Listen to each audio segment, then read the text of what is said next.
Thank you very much. It's very good to be here. I came to talk about Albany Township's last mountain lion. And you see there, I put a question mark. Yeah. That's for a reason. We're going to get into that in a little bit. I'm going to digress again for a minute and talk about a little college in New York, Union College, a tiny, tiny little college of about 2,000 students. A couple years ago, workers in their library found a book, and inside that book was a lock of hair. And with it was a note. Whoops. The note says, Washington's hair. And then below it at the bottom, whoops, there's a date. It says 1871. So it raises two questions. How did Washington's hair get in New York? And how did someone in 1871, 80 years after Washington passed away, know that that was Washington's hair? Well, Union College, they don't have much excitement up there. They were so excited by this discovery. They went and told anyone who would listen. They went and hired an expert, in quotes, expert, to come tell them what they wanted to hear. And he said, it's undoubtedly George Washington's hair. But then a little bit later in his report, he backed off a little bit and he said, well, without DNA, you're never positive. But guess which of these two quotes made it into the newspapers? Newspapers across the country carried this story. Little Union College finally made national news with a story that may not actually be true. But it's a good story. And you might be wondering, why am I even bringing this up in a program about a mountain lion? I bring it up because it's a reminder history is filled with hair stories, as I like to call them. And the mountain lion is potentially a hair story. And the reason I got into this story, this mystery, is I love a good mystery. I'm kind of a history detective. And I want to know, was that George Washington's hair up in Schenectady, New York? Was this really the last mountain lion in Albany Township?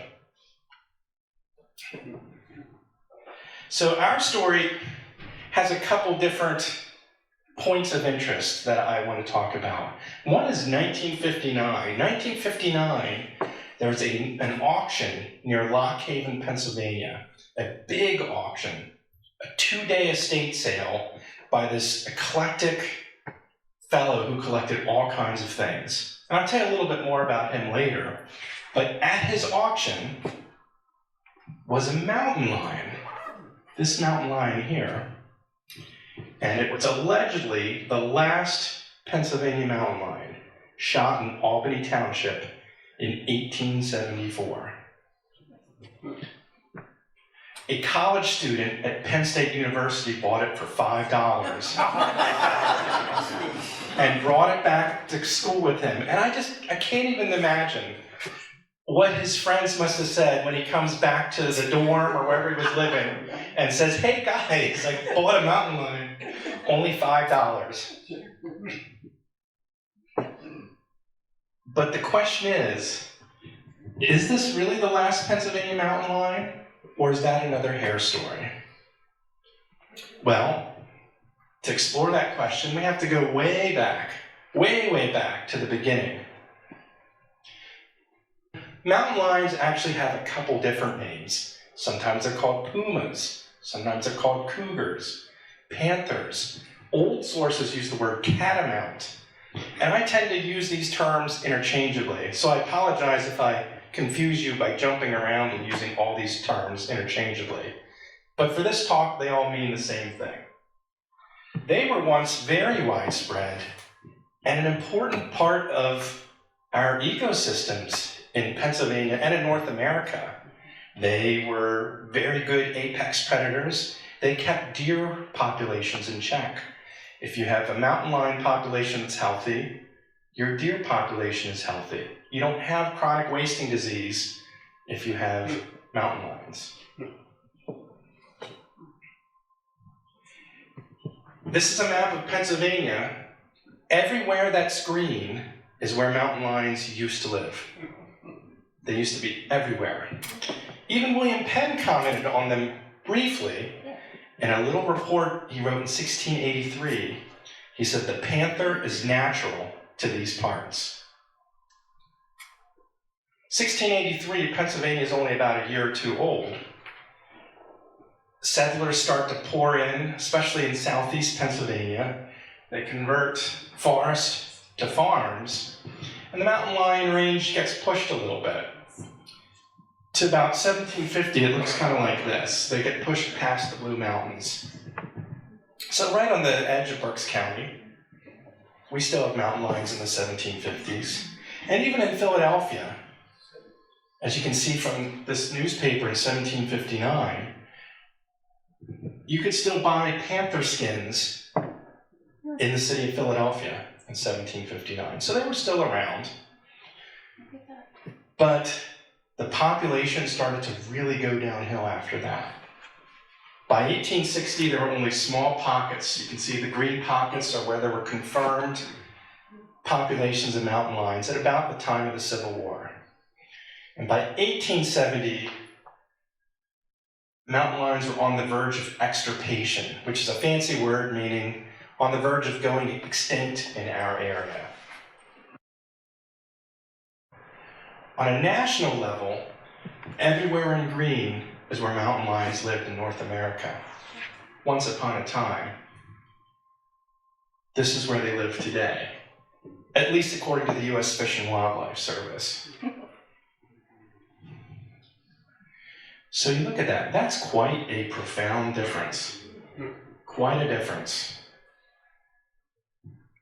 And it raises the question, how did this happen? Well, the short answer is overhunting. But there was overhunting because people looked at mountain lions as pests, especially farmers who had livestock were concerned about the threat to their livestock.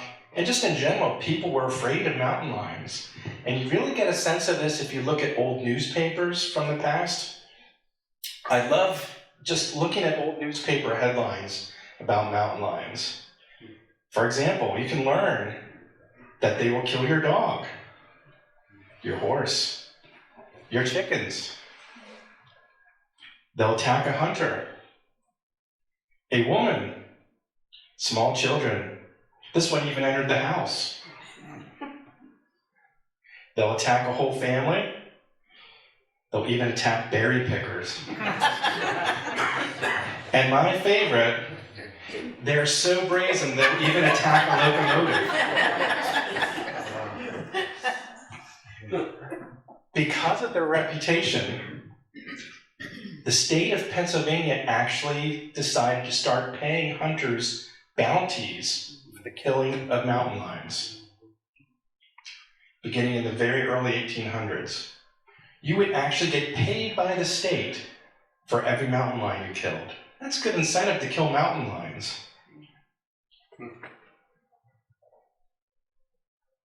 The price was about $15. Doesn't sound like much, but back in those days, that would be the equivalent today of about $500, maybe even more like $600. So if you kill a few mountain lions in a year, you've nicely supplemented your income. That's the equivalent of several $1,000s. So again, very good incentive to hunt these mountain lions.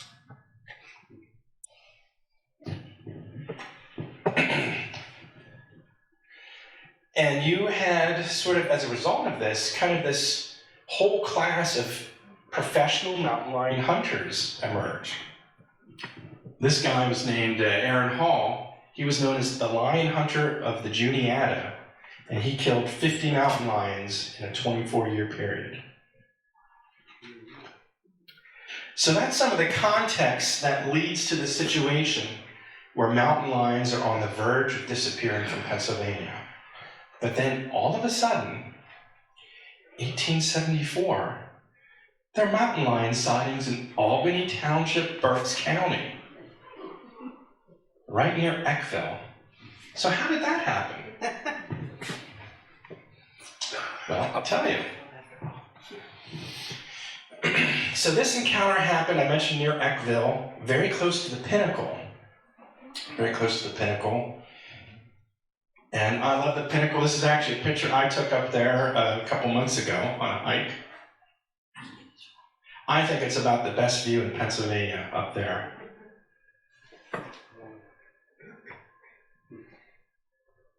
This is a topographical map, and I colored it in so you can see the Blue Mountains there in green.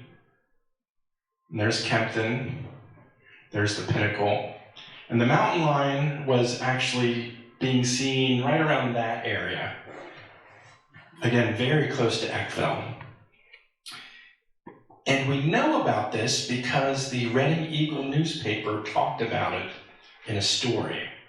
And this story was written by someone who we only knew their initials, ODS of Hamburg, Pennsylvania. And here's what ODS said about this mountain lion.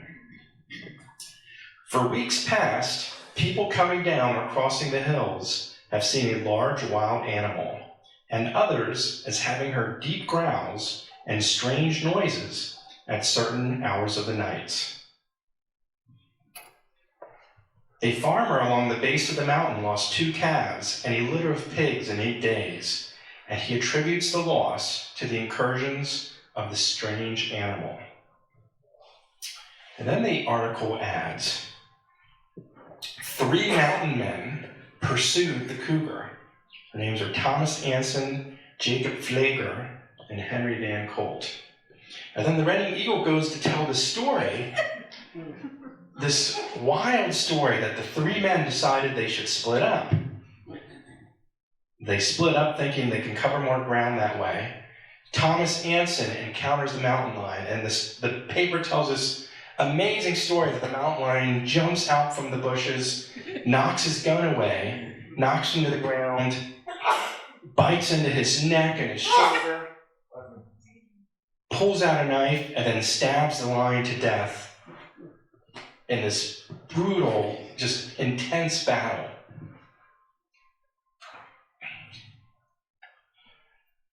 And then the Eagle adds, the hunters carried back their prize in triumph. Mr. Anson, whose injuries were very painful, took it home with him to keep as a relic. And that's August 8th, 1874. Then an amazing thing happened. About a week later, the Daily Dispatch newspaper in Richmond, Virginia, picks up this story and prints it. A few days later, the Chicago Tribune prints it. It's one of the largest newspapers in the country. A week after that, it starts hitting British newspapers.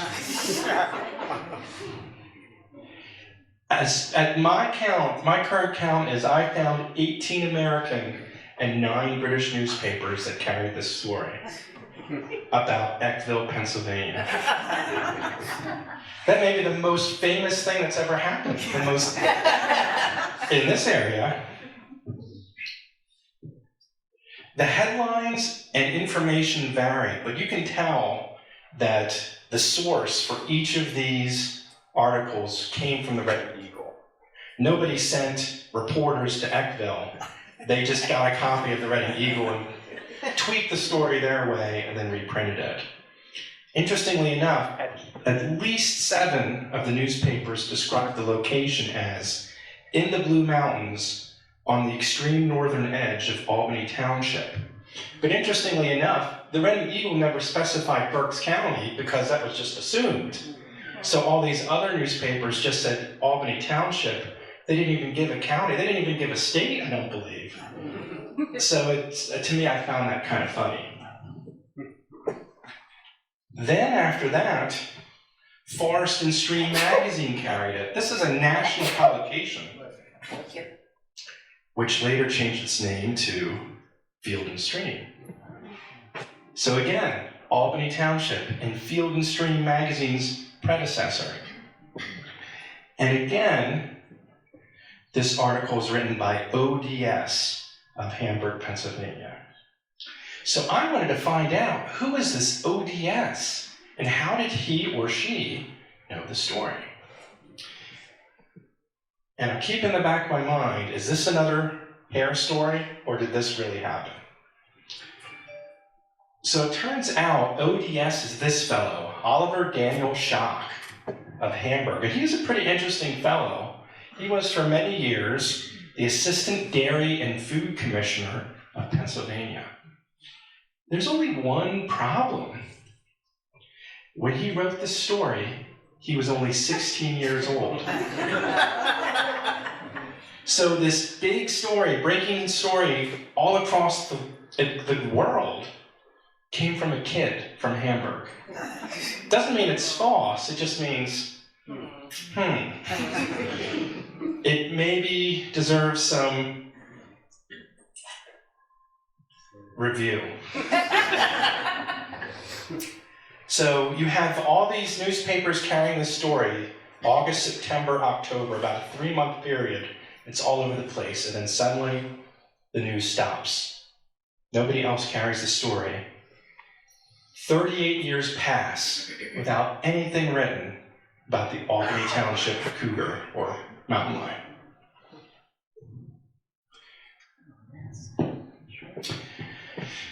So 38 years pass, it's 1912, and then suddenly a new person emerges onto the scene. This fellow, Henry Shoemaker. So Henry Shoemaker, very interesting fellow. He was the head of the Pennsylvania Historical Commission, the U.S. Minister to Bulgaria, the State Archivist of Pennsylvania, the State Folklorist of Pennsylvania.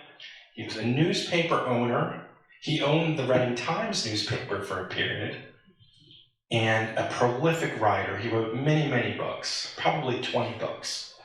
Many on, typically he wrote on either nature or folklore. And he lived in a place called Macklehattan. He was very wealthy, by the way. Both his mother's side and his father's side were wealthy folks. And this is actually one of about 5 properties he owned. But this was his favorite. This is the property where that auction was that I mentioned earlier. And the house is still there to this day. So Shoemaker often discussed the Albany Township cougar in his writings. And some of his books included the Pennsylvania lion or panther and extinct Pennsylvania animals. And he talks about the panther. And then he also indicates, actually often indicates, that the stuffed panther from Albany Township was at his house. So interestingly enough, he talks about Oliver Schock and repeats his story pretty close to the same as Oliver Schock told it, except for 2 key differences. Oliver Schock described the hunters as mountain men. That's all the more he said about them. Shoemaker says that these hunters were migratory charcoal workers.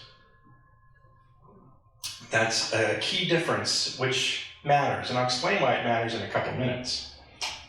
He also, regarding the epic battle, Henry Shoemaker said there was no epic battle. Oops.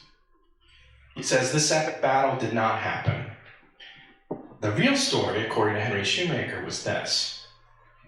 One evening, Jacob Flager, one of the charcoal burners, went to a farm to get a pan of butter. It was dusk when he started for his shack, but he was able to observe that he was being followed by a huge cat-like animal. He kept his nerve and was gratified to find the monster ceased following him when it reached a large spring. There it began lapping up the water like a cat. He was unarmed, but at their shanty he found one of his companions, Thomas Anson, who owned a rifle. The 2 men returned to the spring, finding the panther not far distant. Anson put several bullets into the brute's body ending its life. A much tamer version of the story of the encounter. They found it, he shot it. The end. And Shoemaker also adds, to this day, the spring has been known as the Panther Spring. Is anyone familiar with the Panther Spring?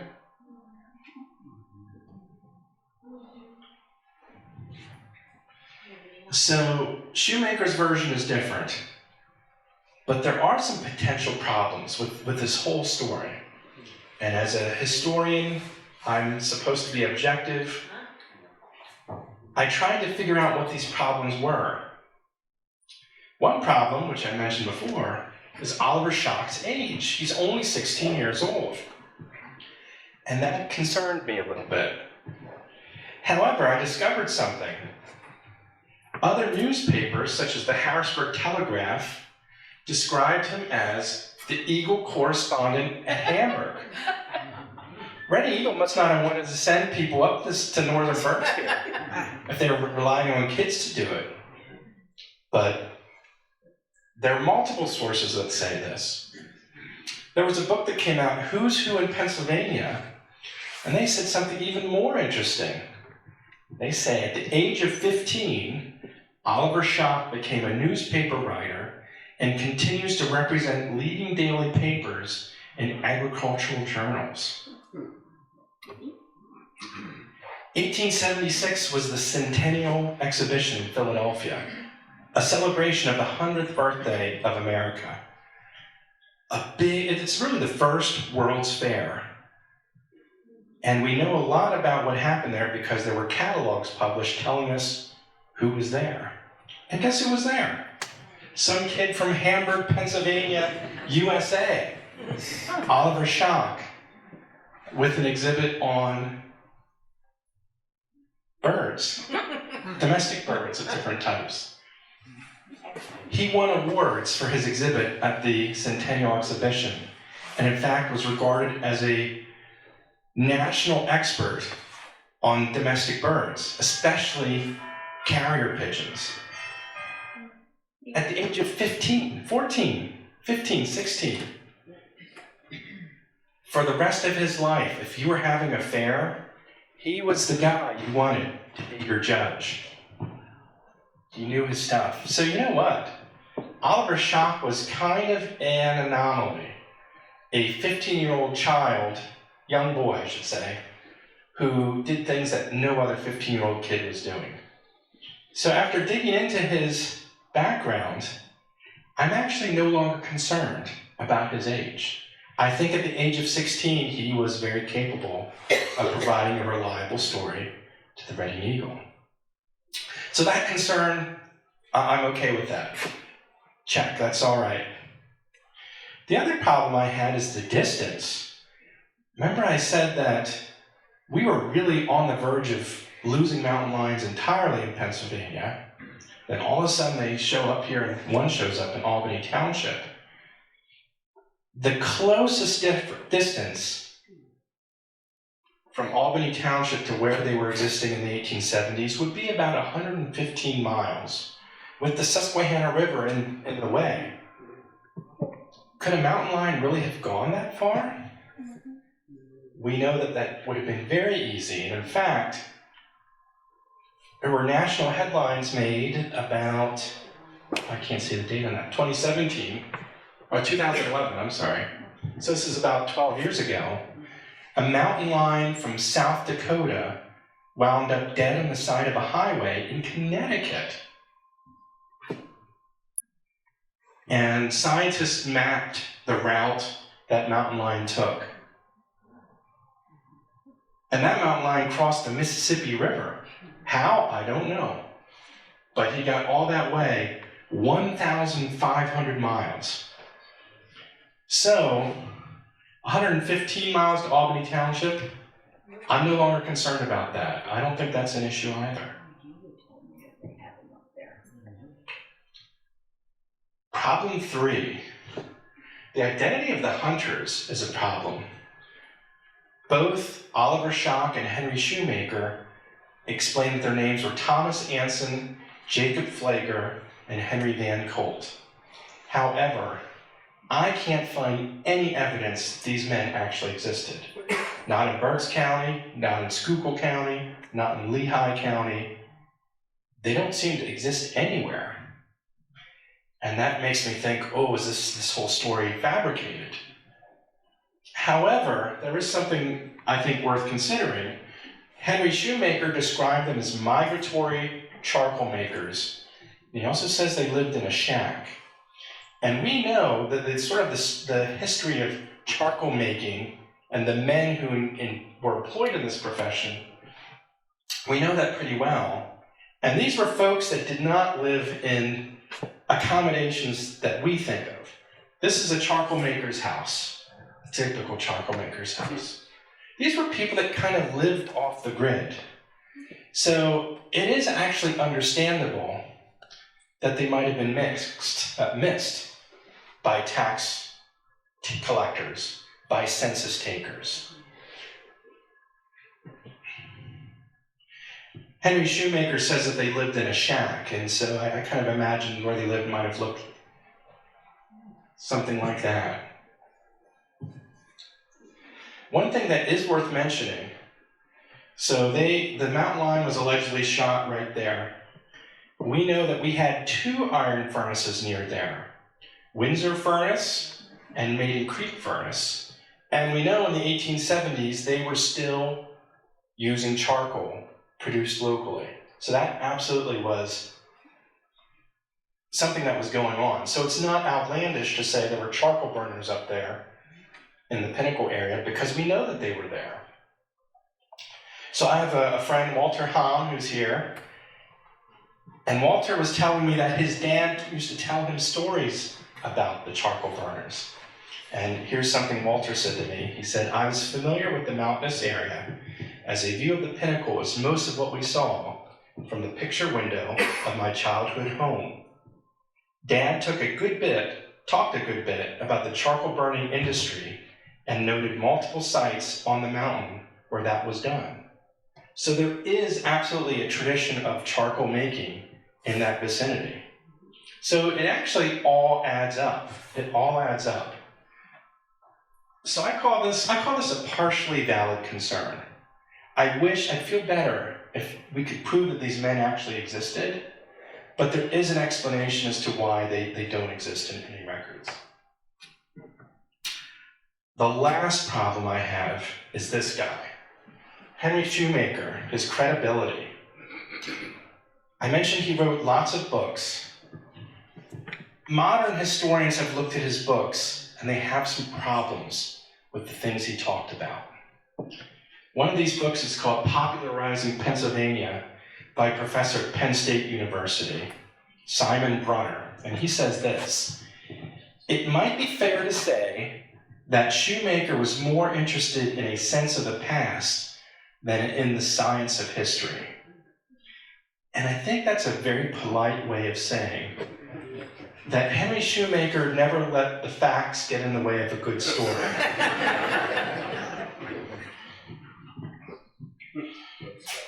There was an article in the Lock Haven Express newspaper, which makes sense because Lock Haven was Henry Shoemaker's home territory. This article was written by the local librarian, a fellow named Lou Bernard. Lou Bernard said, and this is just a year or 2 ago, this article came out. He said, he's a little more sympathetic. He says, Shoemaker himself claimed to have gathered the stories from other people, and he mainly wrote them the way they were told. That's a good point, because Shoemaker talked to some pretty sketchy characters when he was gathering his information. One of the sources that Shoemaker liked to use is Seth Nelson. Seth Nelson was an interesting character. He's another big mountain lion hunter. Here are some of the things that Seth Nelson told Henry Shoemaker. He once went blind, but recovered his sight through sheer willpower. He once survived being bonked in the head by a meteor shower. This made me curious. I looked up, how fast does a meteor enter the Earth's atmosphere? 300 miles per hour. If he got hit by a 300-mile-per-hour rock, he's got one hard head. But his next claim might explain the first two. He also told Henry Shoemaker that he was immortal. So getting back to Lou Bernard of riding in the Lockhaven Express, he says if anyone was making up stories, Seth Nelson is a good bet. In other words, this fellow is saying, Shoemaker's not the problem. The problem is that he trusted other sources that weren't reliable. However, there's one more book by a fellow named Guy Graybell, and it's called Henry Wharton Shoemaker, Scoundrel of the Susquehanna. And this just came out a few months ago. And this says, while claiming to be a folklorist, he told many palpably phony accounts. Some of his source-substantiated tales can be shown to be prefabricated. And I hate to say it, but I found that Guy Graybell was correct. Shoemaker did like to print tall tales as though they were fact. So the problem of Shoemaker's credibility is a valid concern, a big concern. So this raises the question, is there any evidence that actually corroborates the story, proves the story, supports it? Well, one thing, Shoemaker, by the way, was from a Pennsylvania Dutch background too. He was a member of the Pennsylvania German Society. And he'd sometimes use Pennsylvania Dutch. He'd call it Die Große Wilde Katz. And he said, the legend of the Große Wilde Katz was a familiar fireside tale with the old folks of that most romantic region. Also of interest, Henry Shoemaker was very good friends with this guy, Christopher Shearer, who was an artist. Some of you might know him as an artist. He lived in Muhlenberg Township, but enjoyed spending time up here. He spent a lot of time up in this area. And Henry Shoemaker and Christopher Shearer would talk about this mountain lion story. So at the very least, Christopher Shearer knew about this story. That Christopher Shearer was an adult when this happened. I think that lends some credence to the idea that this happened. We also know that Henry Shoemaker was right here in this area, right here where we're sitting almost, because Christopher Shearer used to take him on trips in this area. So this is a letter that Chris Shearer wrote to Henry Shoemaker.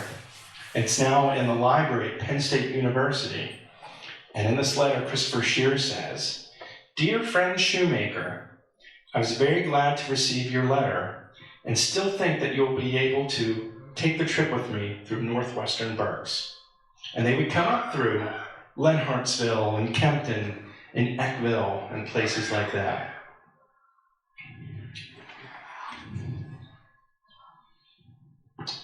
Walter Hahn mentioned that he vaguely recalled his dad talking about a mountain lion being killed nearby in a somewhat distant past.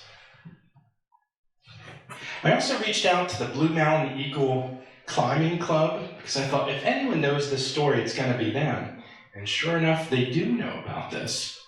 I talked to this fellow, Dave Crosby, and Dave Crosby said, "Legend has it that Panther Spring was the site where the last native panther in Berks County was killed, way back when. At least that's the story that I was told." I do not remember who it was that told me that story. It was probably one of the older members of the Blue Mountain Eagle Climbing Club. I enjoyed listening to some of the stories that they would tell about the old days.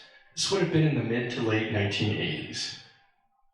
So the point I'm trying to make is, I've never found anyone that talked in writing about this mountain lion other than the original fellow, Oliver Schock, and the storyteller, Henry Shoemaker.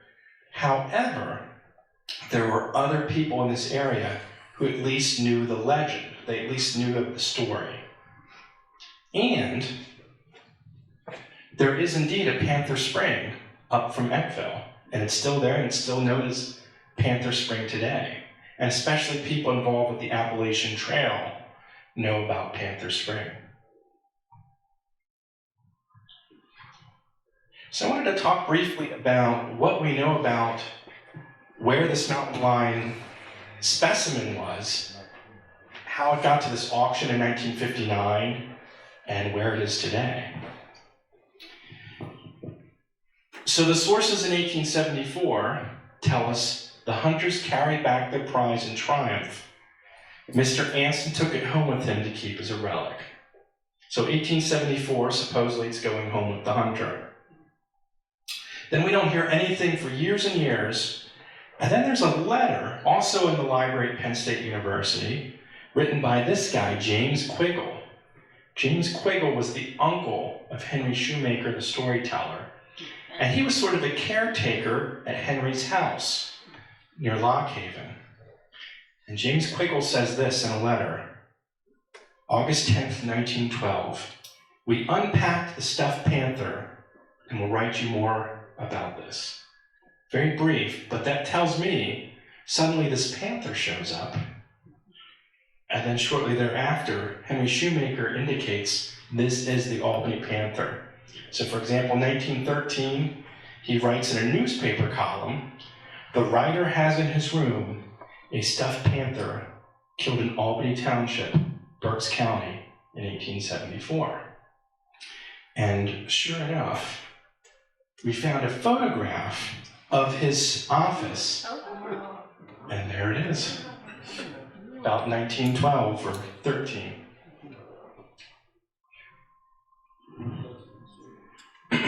Henry Shoemaker lived till 1958, and he died. And he had such a crazy, large, eclectic collection of things that it was going to take a huge auction. And this is the auction I mentioned at the beginning of my talk. They have this big public auction. And this fellow, Robert Fultz, the student at Penn State, purchases that mountain lion. And he bought it for $5. He kept it for decades and decades. And then he donated it to the State Museum of Pennsylvania in Harrisburg. And they have it to this day. So the chain of custody looks kind of like this. Since 1912 to the present, the last 110 years or so, we know exactly where it was at all times. The problem is this first 35 years or so, some big question marks. Didn't Thomas Anson live in a shack up in the mountain? What's he doing with the mountain lion specimen in his shack in the woods that's so off the grid tax collectors and census takers can't even find him? And where was it for the 36 years thereafter? It's a complete mystery. Henry Shoemaker often talks about the mountain lion. He never mentions where he got it. All we know is that letter from his uncle saying, it's here. They never say in their writings where it came from. It's frustrating. It's a mystery. So the big question that we cannot answer, how did Shoemaker get the specimen? We just don't know. Was he telling the truth when he talked about it and its origins? We just don't know. So my conclusion is based on the different legends that I've heard.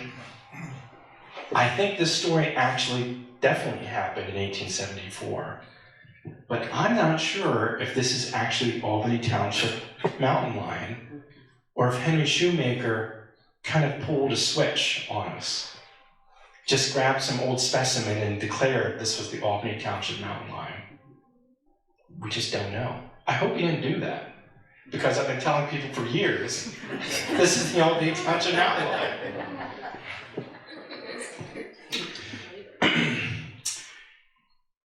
So another interesting part of this story is that when the State Museum acquired this in 2005, it was in bad, bad condition.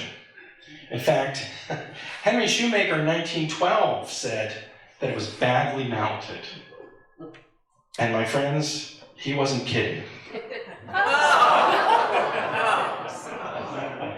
That is the stuff of nightmares. Yes. And there you can see the tail is falling off. But now one thing is for sure, this was an old specimen. That's true. Because it uses taxidermy methods that nobody has used in 150 years. It's stuffed with straw, and it still has the entire skeleton. It's just straw and the actual skeleton of the mountain lion. So the State Museum hired a company in New Jersey to restore it, and they turned that into that, and that into that.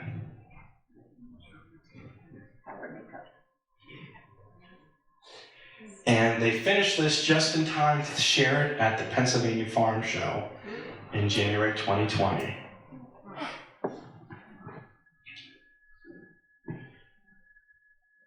One other thing I wanted to mention is that traditionally scientists divided mountain lions into a few different subspecies. And the mountain lions around here they consider to be in the subspecies eastern cougar. However, scientists also say the last one was killed in 1938. However, it was not added to the endangered species list until 1973, and it wasn't declared extinct until 2011. Many years after the last one was seen. Anywhere in the East Coast, Northeast Coast. An interesting thing happened. 2011, the U.S. Fish and Wildlife Service declared the eastern cougar extinct. And this becomes newsworthy. And guess who makes all the newspapers once again? The Albany Township mountain lion.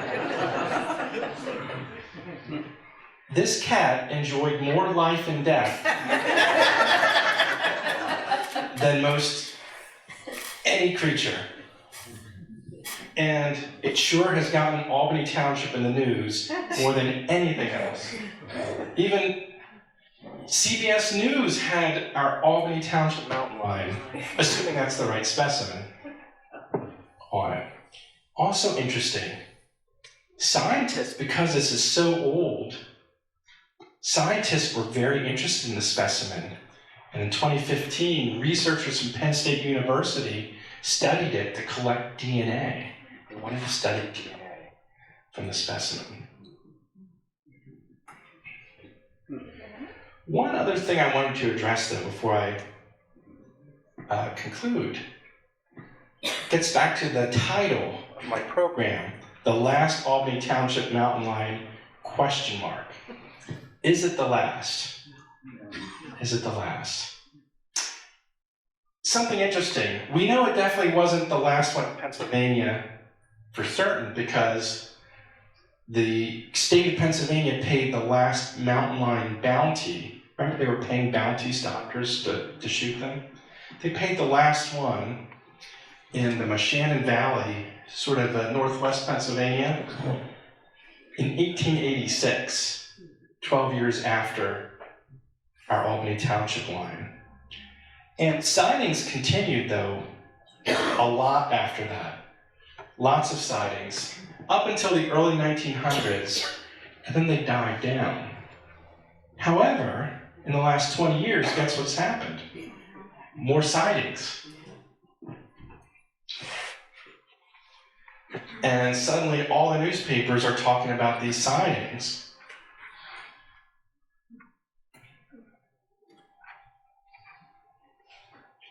Even WFMZ gets in on it.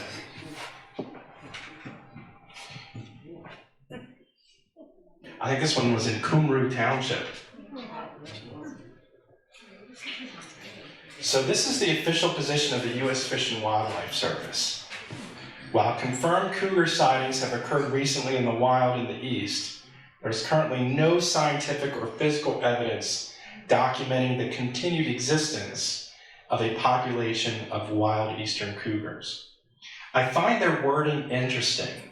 They're kind of leaving themselves a loophole in saying no evidence of continued existence. So they're not saying, no, no, no, you're not seeing them.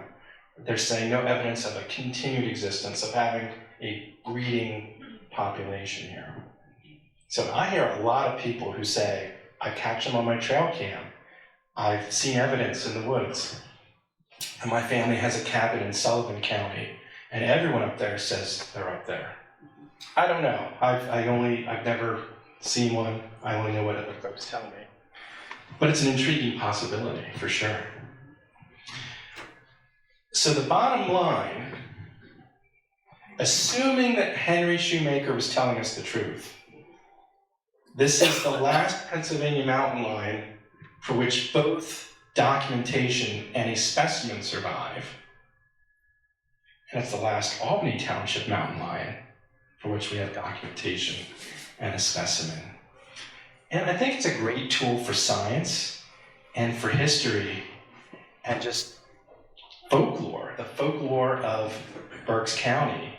And if you think of it, our region right here in Albany Township, we've got such great folklore. We've got Matthias Schombacher. We've got the Ewiger Jäger, the Eternal Hunter. And we've got our mountain lion. And that's my program. Thank you.